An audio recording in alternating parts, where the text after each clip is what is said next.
Psalm 127 says, "Unless the Lord builds the house, those who build it labor in vain." There's two things that are implied in this verse. One, unless God is directing and in control of what is being built, the result will be void of His Spirit. Secondly, the verse implies that we can expend our energy to be building something for God that will come to emptiness and vanity. Christians must understand the difference between the principles and dynamics of the kingdom of this world versus the dynamics and principles of the kingdom of heaven. We are all born into the dynamics and principles of this world.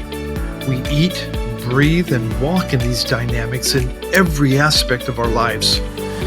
There is no school we attend to learn these principles. They're ingrained in us from birth and become the wisdom in which we walk in.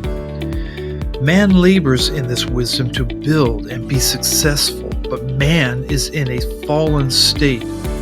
This fallen state has rejected God and seeks to build a utopia system apart from the kingdom of God. James 4:4 says, "Don't you know if you love the world, you are God's enemies? And if you decide to be a friend of the world, you make yourself an enemy of God."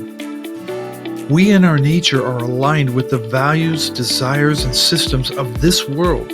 We by nature embrace the fallen system that is in complete opposition to God's holiness and kingdom principles.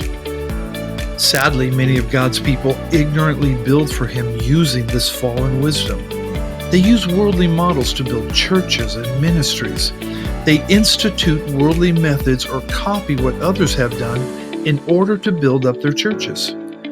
They may even seem to be successful from a worldly viewpoint with growth and structure and financial success, but the key point remains: unless the Lord builds the house, those who build it labor in vain. We also must be careful individually not to build in our personal lives with the wisdom of this world. Many have come to frustration not realizing that we at salvation have brought over into God's kingdom the principles of this world, and we are trying to build in our personal lives using this fallen material. These worldly materials will never build a habitation for God. Building for God must first come from a waiting on God to receive from Him all that is required to build His church.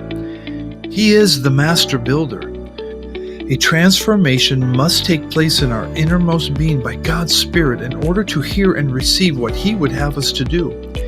It is only in this that we will start to recognize the difference between building God's house in our own strength and worldly wisdom versus surrendering and allowing God to work within us to build His house as He pleases.